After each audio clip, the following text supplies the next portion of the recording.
Me? Thank you.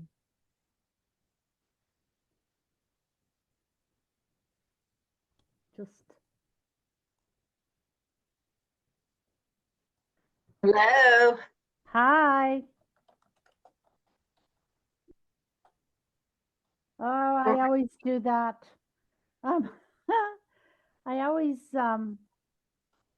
hit return, meaning to go to a second line, and I end up posting it before I'm ready. All right. Um, so let's see who's joined us so far. Hello, Andrew. Thank you for joining us today. And John, I'm just going to give it a couple of moments. Hello, Billy and Barb and Phil. Um, Hello. I I'm sort of expecting more. I believe Mark is also on at this point. Yes. Hello, Yes, I Mark. am. I am here. I posted the agenda in the chat box. So the majority of our meeting today is going to be with Andrew, but I thought we'd take a couple of minutes just to do a couple of updates.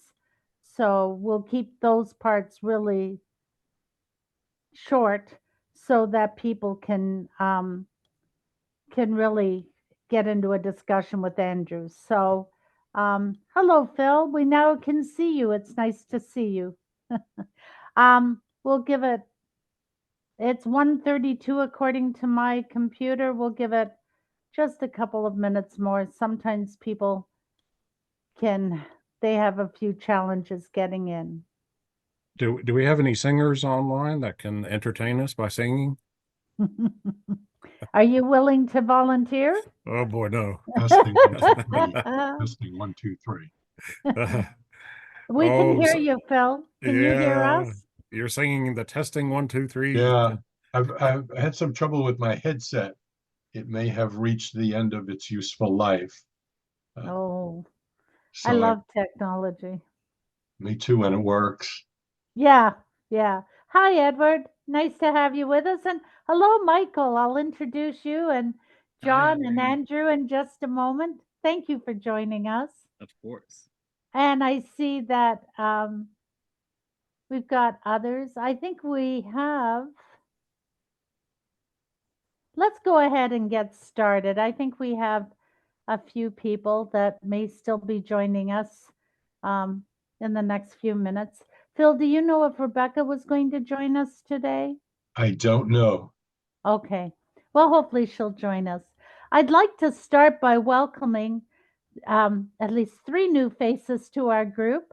Um, I'll start with Andrew. Andrew Berger-Gross is the senior economist at the North Carolina Department of Commerce.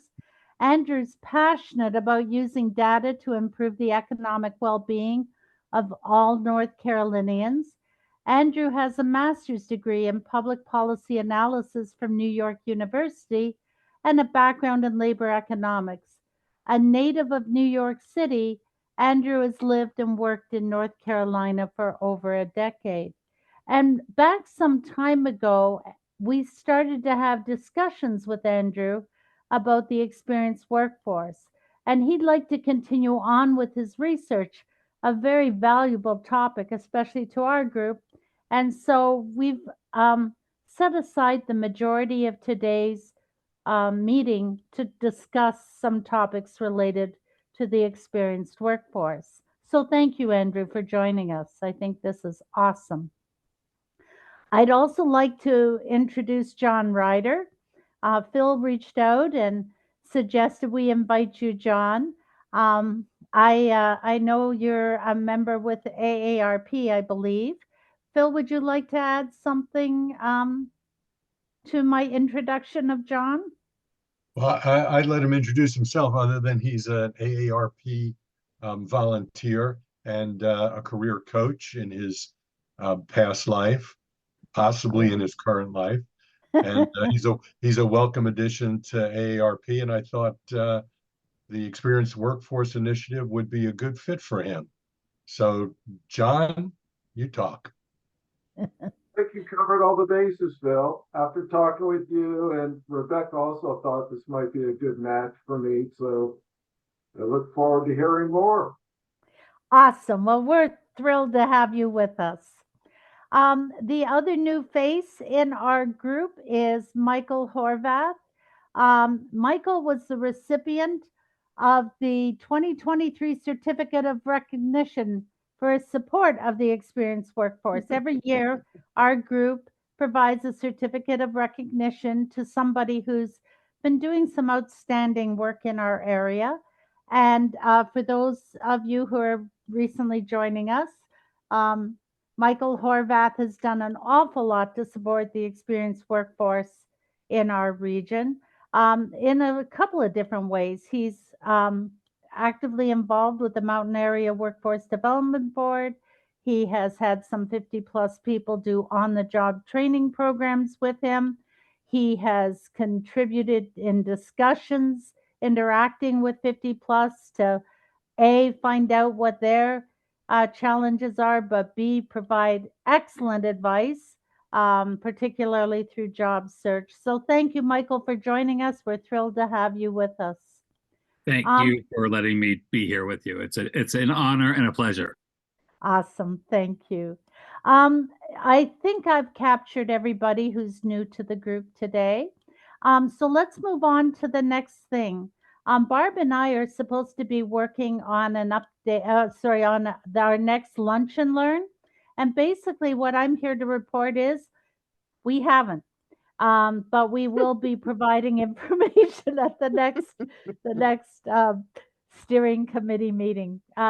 We have been very involved in other things. Our unemployment rate actually has gone up in this region lately, so that sort of ties me up a little bit more. And Barb, I know you've been very involved in job fairs and all kinds of other good stuff. So we will bring that to the next meeting.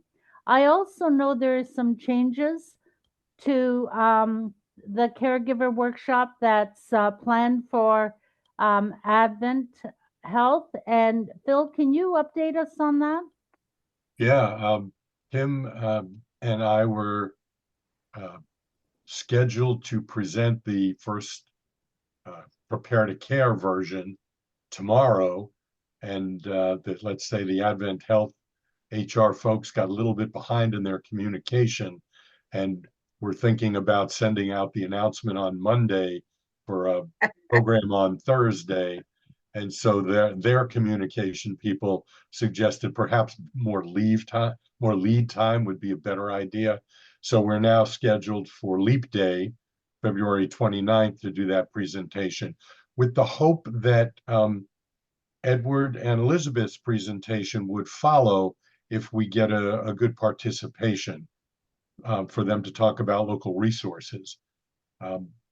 And as part of the evaluation, and I'm working on changing the form now, we're going to ask the people in the room which of the following of our other 4 presentations for Helping the Helper would they be interested in attending, and hopefully get some check marks that we can share with the Advent Health people to say, look, this is what your people want. We're happy to present. Excellent. So Karen, stand by.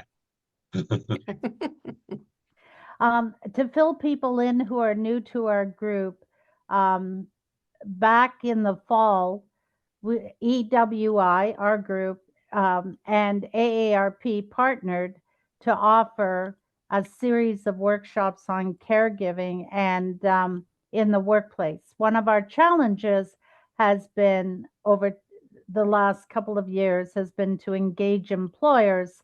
And so this was seen as an excellent opportunity and often requested by employees, knowing more about how to assist their people in their lives that are older. So hopefully I captured that properly. But anyway, we are presenting a series of workshops, hopefully to employers, and Advent is our second group that we will be presenting to. All right. Did you want to say something, Barb? No, Okay. I wanted to ask Phil, is the presentation to Advent Health via Zoom only, or are you going in person? We're going in person and also through Zoom. So it's going to be a hybrid presentation. They tell us they have folks out in their clinics in throughout town, and that this would be a way for them to watch it too. So we're going to see how well that works, but we're more excited about the in-person. Okay, good, thanks. Phil, I think you'll have an excellent time. I deliver all of the workshops here at NC Works in a hybrid format, and it's an excellent way to capture the full audience, and it works really, really well. So I expect you'll get really good participation both in person and through virtual means. But all right. Sorry. We will report back. We will report back. I am looking forward to that. All right. So let me introduce Andrew. I wanted to leave a substantial amount of time to have a conversation. And so we have about 45 minutes. So let me introduce him and tell you a little bit about why we feel this is such an important discussion for our full group. Andrew began by highlighting the impact of aging on labor shortages in North Carolina. You know, in his research, he determined that talent is likely to become more scarce, and employers will continue to face challenges as people, you know, we baby boomers, some of us are still in the workforce, but many have retired. And it's becoming more challenging for employers as that large group exits the workforce. He began with that and then followed up with other research on the focus of older workers themselves, using data from North Carolina's Common Follow-Up System to show how they're faring at the present time. And I sent you an article that Andrew provided to us that he had written. He reached out because he wanted to carry on with a conversation, and because he's looking to do more research on the population in the months ahead. He's looking for ideas for specific topics that we think might be important to research. So he's interested in our reactions to the article, questions, additional items we want to know more about. And Andrew, just so you know, the experienced workforce brings people from various areas within our communities. So it's a really good opportunity because you'll not just get one perspective, but you'll get many perspectives. So thank you. Would you like to start off, Andrew, or? Sure, of course. I'd be happy to say a few words. And thank you, Irene, for that introduction. And thank you all for hosting me today. I really admire the work that you all are doing out in Western North Carolina. It's a very innovative example of cross-sector workforce partnerships. And I want to learn from you all and also try to find out if there's any way that I and the people I work with can help you all in the work that you do. So for folks who might not be familiar with where I'm coming from, I work for the North Carolina Department of Commerce's Labor and Economic Analysis Division, otherwise known as LEAD. We're a data shop. We produce economic data. We conduct research into these data to try to derive actionable insights from the data, and then we develop informational products, deliver presentations, et cetera, to try to help our customers understand what these insights mean for the work that they do day in and day out. And one of my primary roles here is as a researcher conducting original research, trying to answer questions that folks don't currently have the answers to. And one of my focuses over the last several years has been shining a light on populations with barriers to gainful employment. So we've done a ton of research on the formerly incarcerated, people with disabilities, but after some conversations with Mark, who always it doesn't seem shy to express his opinion, and I very much appreciate that. It did make me realize, Mark, that I really haven't done much research for our older workers, those at the upper end of the age distribution who might be struggling with employment. We talk a lot about aging as a negative thing in the economics world, right? Oh, people are aging out of the workforce, who's going to do the work, et cetera. But it's a multi-dimensional issue. These are real human beings with real challenges and, of course, real potential. We want to make sure that they can actualize that potential to the full extent possible. So I tried to figure out, okay, do I have any data that I can use to maybe shed light on some issues of concern to this community and those that serve them? So as Irene mentioned, last month we published a short article on our website that uses data from the Common Follow-up System, otherwise known as the CFS. The CFS is a rich database that tracks data at the individual worker level and thus allows us to track workers over time and answer such questions as, for example, when older workers lose their job, what happens to them? How long does it take for them to find another job? And how does the situation currently compare to the situation over time? And just to walk through a couple of the main findings for folks who didn't get a chance to look at the article. So the first thing to note is that older workers have lower rates of reemployment after losing their job compared to younger workers. Now, I want to emphasize that the folks in this sample are unemployment insurance claimants. So these are people who were actively involved in the workforce, who lost their job through no fault of their own. These are not retirees, these are laid off workers. And to qualify for benefits, they have to be they have to be actively seeking work. So again, this isn't necessarily the retiree population. These are workforce folks. And turns out that they are finding work at a lower rate than their younger counterparts. So for example, when we look at folks laid off in the year 2017, on average, workers age 55 and above, only 61% of them returned to work within a quarter, within 3 months after their layoff date, compared to 68% of those age 25 to 54 and 74% of those under age 25.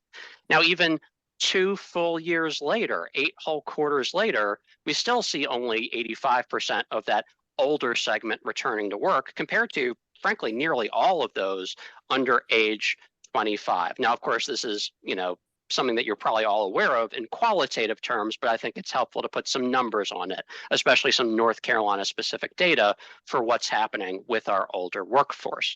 So that's, the bad news, but the good news is that in general, the labor market remains relatively favorable to workers. There's still a relatively large amount of employment opportunities out there. So in the middle of 2023, so we're talking about the second quarter, third quarter, summer, fall, around there, older folks, those age 55 and above, who lost their job, 61% of them regained employment within a quarter after their layoff date. Now, that is a deterioration in outcomes from earlier in the pandemic. Earlier in the pandemic, the labor market was tighter.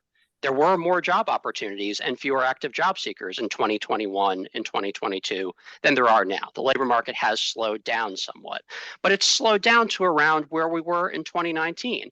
And some of y'all might recall 2019 was itself one of the tightest labor markets that we'd had in decades, one of the best environments for finding a job that we'd seen since at least the 1990s. So again, in summary, as that's why we're all here. Older folks have barriers to employment. When they're laid off, they're less likely to return to work than younger workers. But right now, we're in a relatively favorable environment for finding work for all workers, older workers and younger workers alike. So there are definitely a lot of opportunities out there for workforce professionals trying to connect these folks to work. So as Irene mentioned before, reason I wanted to speak with you all today is one, so this research isn't just sitting on a shelf, right? I want to get it out there. I want the people who can use this to help them in their job, to help them advocate for the populations they serve, to have these numbers at their fingertips. And moreover, I want to do more work on this topic as time permits in the months to come, but first, I really need to get a better idea of where should I go next? What are some of the follow-up questions? What are some of the hot topics? Irene, Mark, I know we discussed some of them earlier last year. I think it would be useful for me to kind of have a refresher on those questions, especially, the types of things that can be answered with this data set. What happens to unemployment insurance claimants after they lose their job? What other dimensions, what other questions do you all have that you might need help with? And if I can bring any data to bear to answer those questions, I'll do my best. So that's my spiel for you all. Thanks again for inviting me, and I'll look forward to whatever questions or feedback you all have. I'm all ears. All right. All right. Any thoughts? Anybody want to start it? I have a thought, Irene. Okay. Recently, we had the Twilight Job Fair at the Boone Center, which can hold about 36 employers. And we did a little tweak, and we had it from 2 to 7 p.m. And we were amazed that 398 or 89 job seekers showed up. Irene was slammed at the resume review desk, and due to request, we're having another job fair called the MAC, Mountain Area Careers Job Fair, on February 20th from 2 to 6 p.m. We were surprised that that time span worked so well for job seekers and employers. And what I heard from some of the employers is that they saw a different slice of the demographics. And part of that slice were the older experienced workers that I saw more of there, and Irene probably talked with many. So what can we feed the employers who come to our job fairs? What can we feed them information on while we have a captive audience about the benefits of hiring experienced workers, many who may be dislocated workers? How can we help get additional information for Andrew for his research? And looking at our April 17th job fair, where we collaborate with the Chamber of Commerce, we may have 150 employers there. So is there any way to utilize these large gathering of employers to try and influence them in some way to consider experienced workers? And if you look at Andrew's graphs, I had a chance to look at some of the information, Andrew. Employers are going to either have to automate, and some jobs can't be automated, or they're going to have to explore other populations, the experienced workers, justice involved, individuals in recovery, all of the above, and we're seeing more of that now. So how can we, and Michael, you're an employer, how can we change the perspective of employers and just encourage them to take a chance to give an experienced worker opportunity? I think the biggest selling point with my older generation is the soft skills. You don't have to train them for they come with that built in already. At least 99% of them do. So you don't have to hit home the importance of getting to work on time or coming to work at all. It's just those types of things are there already. And so I think that's where, when I look at somebody in my age range wanting to come into work, I feel very comfortable knowing that they're going to show up for the interview. They're going to show up for their shift. They're going to show up with a positive attitude. Even if they hate the job, they're going to pretend like they like it. It's kind of what we do and what we had instilled in us as we were growing up. No? So I think there's where the big separation between the two markets really can benefit employers tremendously. We're not all to the point where we want to retire or can. Right. We want to be out in the workforce, and we want to show an employer that we are just as good, if not better, than some of the younger folks that are coming in the door and trying to figure it out. You know, Michael, you bring it up from one perspective, and it kind of ties in with a question I have for Andrew. I wonder how much of a breakdown there is in how technology or up-to-date skills impacts those statistics. You know, because what I see when I meet with job seekers who are out there, the ones that have really current skills and understand the importance of having just, very current skills. To my mind, I feel they do much better in terms of time frames in getting a job. They're able to communicate with the employers in a way that the employer understands that they've got the skills they need. So I wondered about that. Andrew, you mentioned something about lengths of time to get a job, and and my research is old and my brain is old, so that's not a good combination. But back in 2018, when we were looking at Back to Work 50 Plus program that we were offering here, I did research to find out how long on average it takes for a job seeker over like what would be considered an experienced worker, 50 years of age or older. And as I recall, on average, it was about 6 months. And my theory is that to some extent, older workers become choosier about what they'll accept. And so I wonder quite frequently if they know themselves better, so they don't apply for jobs they don't think they're a good fit for. And then when they do consider the options, they have very specific things that they're going for. And it takes a little longer for that. But that 6 month time period was based on information from the Department of Labor. So it was national, but an interesting statistic nonetheless. Mhm. And Which- Irene, I do wonder if that number accounts for the fact that a large chunk of them are never finding a job at all. Yeah, are the did. zeros included in that average? I know. I would love to know that myself, because at a certain point, I think, what I hear, and people send me the experienced workers that come through the door here, and what I constantly hear over and over again is their perception of age bias out there, sometimes where age bias doesn't exist, but they're already set up to believe that there'll be age bias. And at a certain point, I wonder if they just check out because they give up. I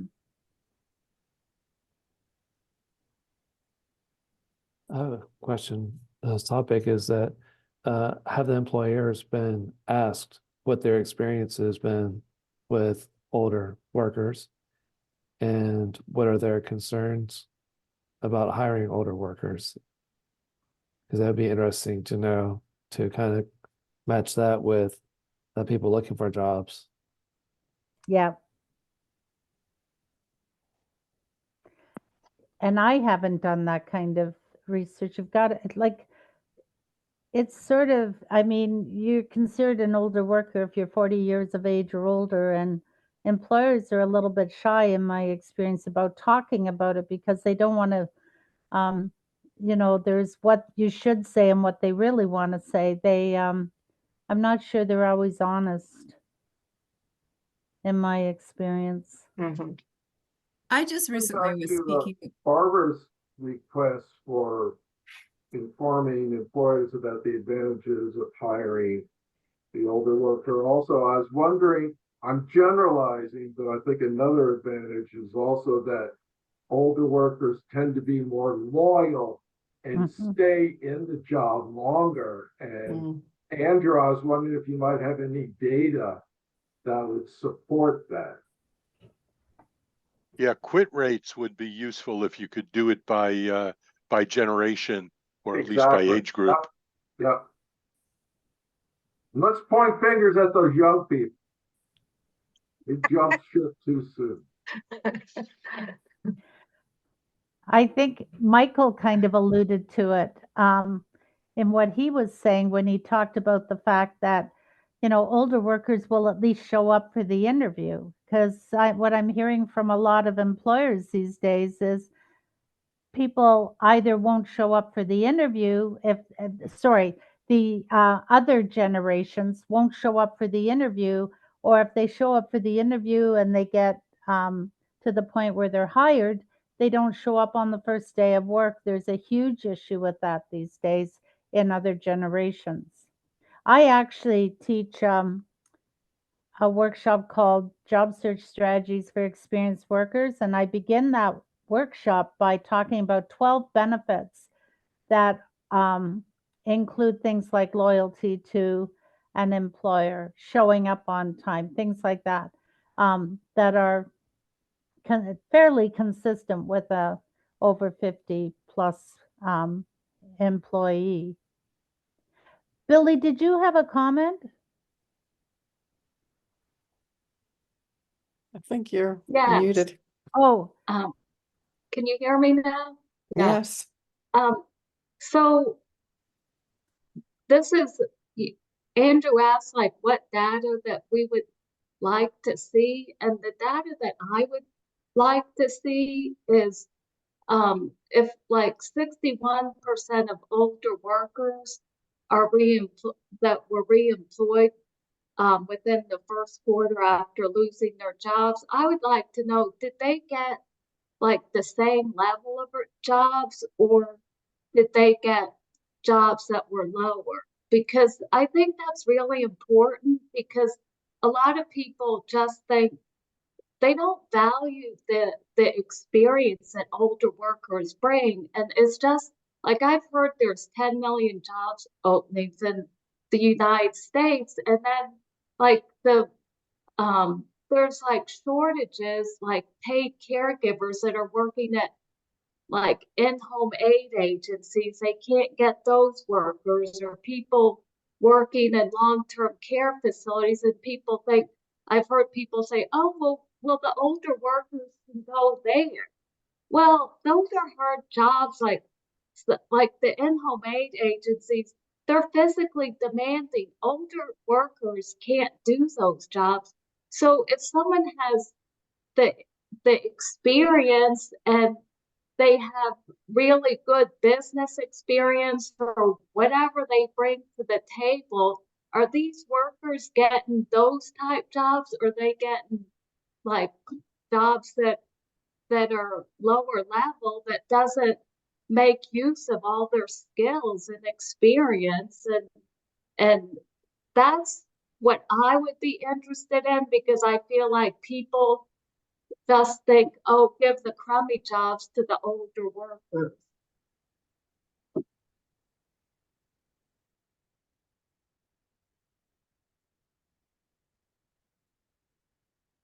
And I definitely think that would be a straightforward question to answer, just using the same data that I used for this article. Not just looking at did they get a job, but what type of job, how much money are they earning compared to before when they were laid off, even how earnings might evolve over the course of the latter portion of their career. Because, very often people's earnings peak at around, age 50 something. And from that point onward, they tend to earn less for one reason or another, either voluntary or involuntary reasons. But these are all things that I should be able to explore. So I have, Go ahead. No, go. I just, I have a question, Andrew, about data. We're going to start a retired nurse corps here in Western North Carolina for retired nurses. And the place I can only get that data for nurses over 60 is the North Carolina Board of Nursing, and they want to charge, I can't get it just for the 16 or 19 counties. I have to get it for all counties, and they want to charge me $492 for 130,000 names. Is there another place I could get that data without paying for it? That is a good question. Remind me, what was the organization who you talked to? Well, it's my organization. We're trying to establish a free, a retired nurse corps where they would go and visit patients in the hospital or skilled facilities. It'll probably turn up being a nonprofit, and they Right. may get paid like minimally, like $20 or $30 eventually. Plus, they Right. will So what I mean is, who was the organization who you asked for data? the North Carolina Board of Nursing.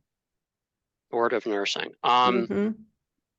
Have you checked in with the Sheps Center at No. UNC Chapel Hill? No, tell me about that. Are you familiar with their work? No, no. Mm-mm. It's SHEPS, the Sheps Center. I don't know the details of all that they do, but they are a great resource for data on North Carolina medical providers, including broken out by type of license, age, Awesome. all kinds Awesome. of. In fact, I used those data a few years ago to do an analysis of the succession crisis in the healthcare industry, how there's a lot of, especially doctors who are aging out of the healthcare system. So I think that would be the place to go.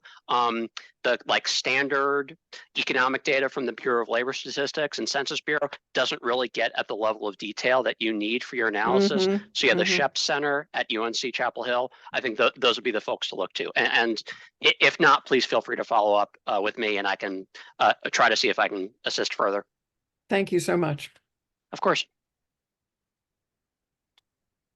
Is there any data we can access that could tell us of the 39% of the workers who did not return to work in the 3 months, how many of them started their own business? And I ask that because when we recently did a rapid response meeting at Print Pack, and they're closing, and they laid off 100. And there were probably 15 to 20 experienced workers who had side gigs who were just going to expand their side gig into a business. So I think some of those experienced workers aren't getting counted as working. What do you think about that?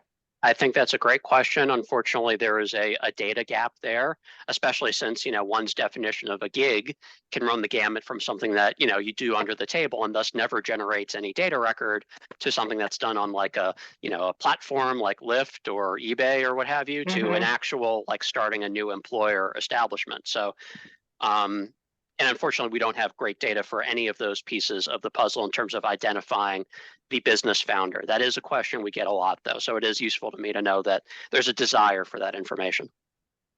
Okay. And to continue on that threading,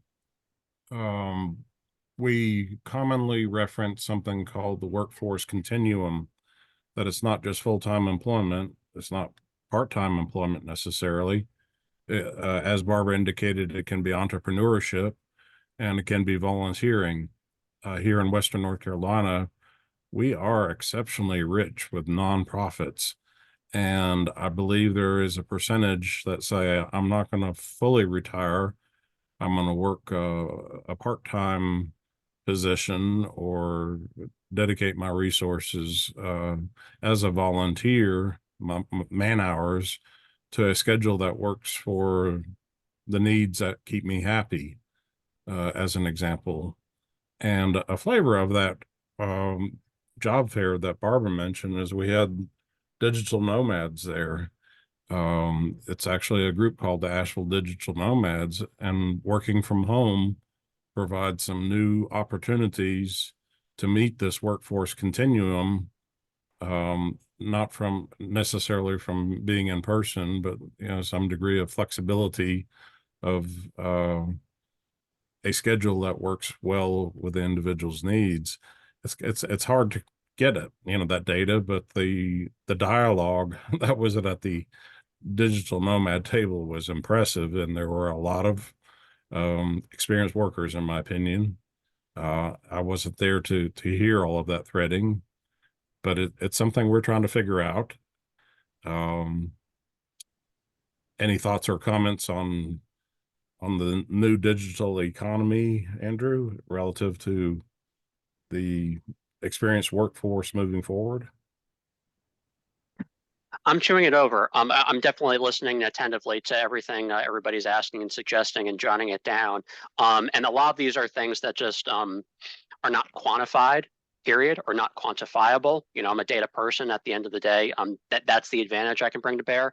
There are some of these that I likely can, that I know I can answer with numbers. There are others that I can maybe try to find numbers for. The broader question of, are folks, you know, living a fulfilling life as they grow into their golden years is, you know, of course, a very difficult to quantify question. I can't give you all great data about, you know, folks' volunteer activities, their engagement with community social institutions, the extent to which they're taking care of their grandkids and reintegrating, you know, with the family unit. These are all important pieces of the life course for older people, well, for all people, frankly. And as an economic data person, I know I'm only capturing a slice of that. But I'll definitely make sure to keep all that in mind. And if there's any data I can leverage to address these issues, I certainly will. In terms of the working from home, that's a good question. I mean, as you may know, Mark, there's some data from the Census Bureau from the American Community Survey on how many folks are full-time working from home. So that's not going to capture the people who are just doing a couple hours here and there. But if their primary place of work is at home on their desktop or laptop, we should have some data on that. And I wonder if we'd be able to break that out by age group. And I'm sorry, I'm just thinking out loud here. But again, one way or the other, even if I'm not able to address all or even most of what y'all are bringing up, I think this really helps me understand the context for this area that I'm working in and what I need to know if I'm going to do any further work in this area. So this is very helpful. Thank you, everybody. Andrew, is there any data in how is there an age breakdown around Social Security earnings? Do you know where I'm going with this? Can you hear me? Oh yeah. You mean like people claiming early, like that sort of thing? Is that what you're trying to get at here? Like when people get eligible early, I wonder if that impacts their decision making around returning to employment and whether there's any influence there one way or the other. I know I get asked a lot about it, but I was just curious to know whether, I don't even know how you capture that data, but I'm curious to know if there is any data around that. That is a good question. I definitely don't think that there's anything publicly available for North Carolina, not to my knowledge. I believe there is some data on Social Security earnings at the federal level. I don't know if it's broken out by like specific age category. At least in terms of publicly available data. I'm sure you know, if you work at the Social Security Administration in Washington, D.C., there's a way to access that. But unfortunately, it's hard to get state agencies to play nice with each other, let alone me getting access to data in DC. But let me look into that. So the specific question being is eligibility for early Social Security benefits related to people's workforce decisions? Yeah, because I think it may be that people who are challenged by finding employment and getting reemployed, you know, may decide that it's more desirable to go the other way and focus bringing money in through Social Security, even if it's early Social Security. Sure. I mean, my gut sense is it's definitely got to play a role, right? Because even if you just look at those, you know, labor force participation statistics, far fewer people are working at age 66 than they are at age 64, right? And there's not necessarily a material difference between those two ages, except for the fact that, you know, one qualifies you for full, you know, for more Social Security benefits or pension benefits, et cetera. So these age cutoffs, I think they do make a difference. I don't, off the top of my head, would be able to tell you how much, but clearly it has a big impact. Yeah. I was thinking on the other end of that spectrum.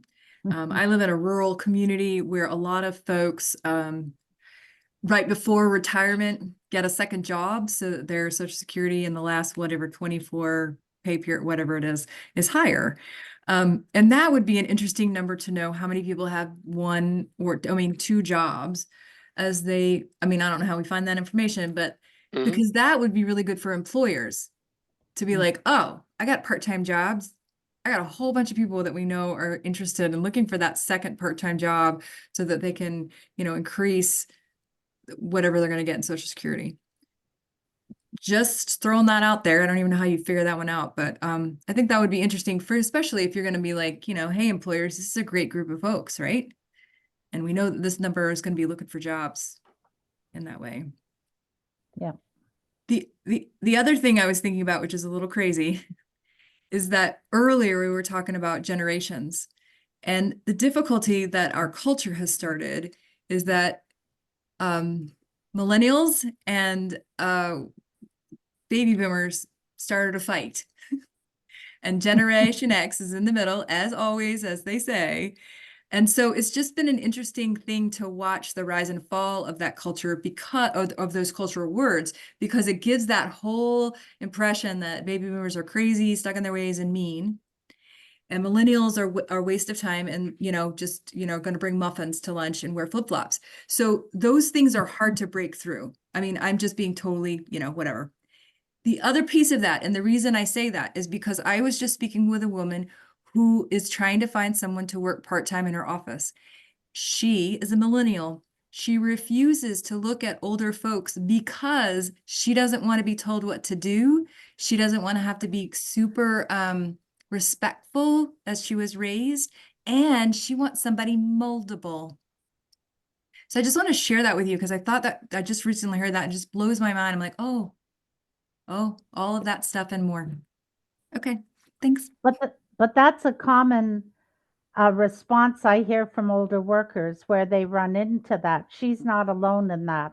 Right. That's one of the fears older workers have is how can I communicate that I will respect them and my supervisor, but I feel like they feel like there's a wall up that people won't consider them because they think they won't be. It's all those myths that are hard to break. And Andrew, we have an exceptional privilege of having Rebecca here, having previously volunteered for AARP and understanding the advocacy that they do for us at the state level, at the federal level. What do you see as potential partnerships that AARP can do on the data side? I realize it's considered intellectual property, but there's got to be a point of tolerance where some collaboration could benefit both parties. Do you have any thoughts or comments on that, Rebecca or Andrew?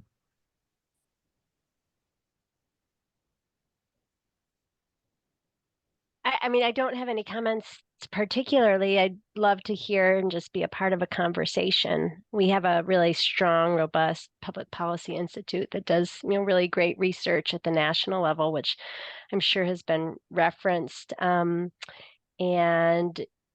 research at the more statewide or local level is certainly a possibility. It comes at costs on different levels, both to where staff are dedicating time, staff and volunteers, and just for survey emails, for example, they're an added cost to us to ask a question. But we did ask the question about caregivers in the workforce, and that was a survey that we did and had over 500 responses statewide, and that's where we learned the kind of intersection between the advocacy and advocating for workplaces to provide more flexible policies for staff that are caregivers, interrelated, and we could make an argument saying, how this is affecting individuals' ability to be productive at work.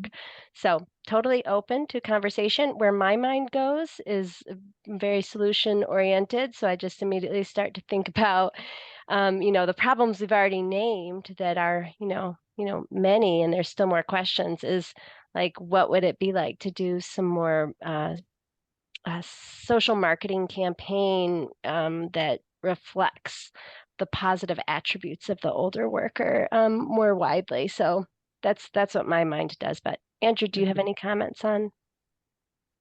Just thank you for that background. I wasn't aware of the existence of the AARP Public Policy Institute. I'll have to look into some of the work they've done. Mark, when you say data, is this primarily like survey research? Is that the type of data we're talking about? And surveys of whom? I don't know. The question is just as much for Rebecca as for Mark. Right. If there's data, what kind of data? I'm just curious. I mean, I could start to. It's not an area of my focus on a day-to-day. So I mean, I could research the research that AARP has and was conducted. That's fine. I was just curious. I can follow up and look at the website. Yeah, I think Mark is wondering if there's any way to leverage strengths between the two organizations, and if there's further research that you're trying to do, how we might be able to support those efforts. Is that what you're alluding to, Mark? To some degree, and I'm going to be very microscopic here. Barbara and I participated in a third-party data meeting where the data solution cost many tens of thousands of dollars and even more to have, the service of interpreting that data and setting it up. But it, what attracts us, it's very detailed data for Western North Carolina and the workforce development needs. It's pricey data, but it provides some answers that we need. I don't think that references AARP data, or I'm not a data scientist, so I'm just kind of seeding that. But one thing that did come out of this is, collectively here, we probably know somebody that is a data scientist as an experienced worker. And how can we steward a apprenticeship or mentorship of that student in the college system or university system to help Andrew, to help AARP, to help the Mountain Area Workforce Work Board, to consistently get data and perspectives that we probably don't have the dedicated time to think about. Data tells a story, and it takes a data scientist to paint that data visualization that tells the story, like you've done in your article. So those are comments, but I see huge opportunity. The takeaway when you visit the career technology education folks in Buncombe County schools, they're starved for real world scenarios to show the kids. Data visualization is there, and a story may be the aging population or whatever we can do to try and incorporate new opportunities moving forward. That's a micro topic. Yeah. So Western Carolina started a data analytics certificate, postgraduate certificate program a few years ago. And that kind of grew out of a healthcare consortium meeting that we had where data analytics was a growing need. I'm not sure how that program is doing, or if WCU could offer any information to help us with any of these questions. The database Mark's speaking of is EconoView, and it uses Dun & Bradstreet data. And we're looking at it as a workforce economic development possible tool across our Southwest Commission and the Mountain Area Commission. We all have different needs, but it can help with a lot of the programs that we run in identifying what services we can provide to companies that are struggling, what companies are growing, what companies are in danger of closure, etc. So it has information in it that LEAD cannot provide. And we use LEAD on a regular basis and appreciate the data. In fact, I'm getting ready to request a report for our construction career day that we're going to be having in April and early May. So another thing that comes to mind, and this is along the educational realm. So in the evenings, I usually watch some YouTube educational podcast or whatever. And, you know, it's we're planning an AI conference. And one thing that I watched last night was the AI skills you need for future jobs. So the types of jobs are going to be, and the current jobs are going to be changing due to the use of AI. And is this a skill set that even your experienced workforce is going to have even to get one of those jobs? I just wonder how that's going to change the educational offerings at our local community colleges.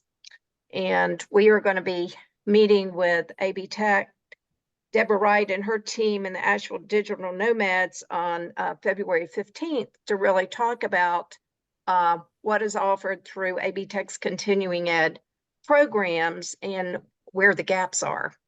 So I'm just thinking something may come up. And it may be that continuing ed needs to offer more short-term training for experienced workers. Yeah. Because they're lacking in technology skills. Yeah, I agree. Absolutely. I see that with people worried about that. Just FYI, it's 2:27, so we have about 3-4 minutes left in our meeting today.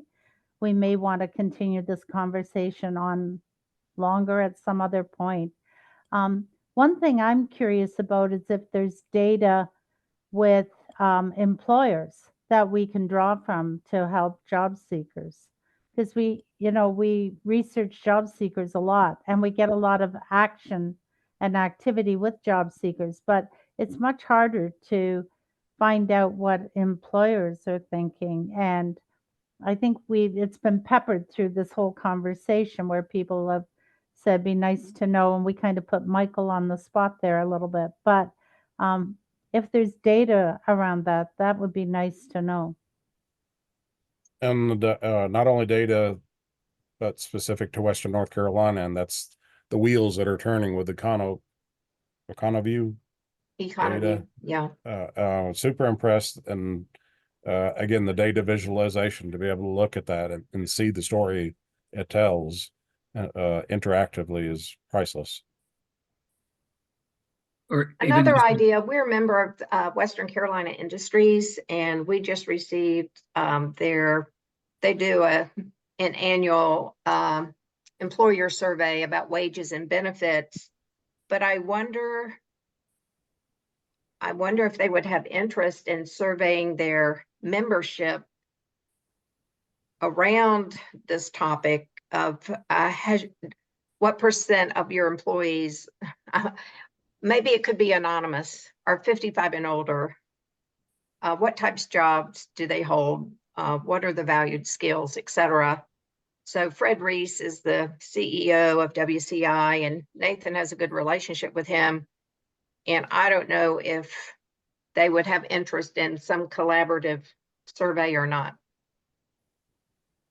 Well, certainly to be explored. And Michael, did you have a comment or a thought?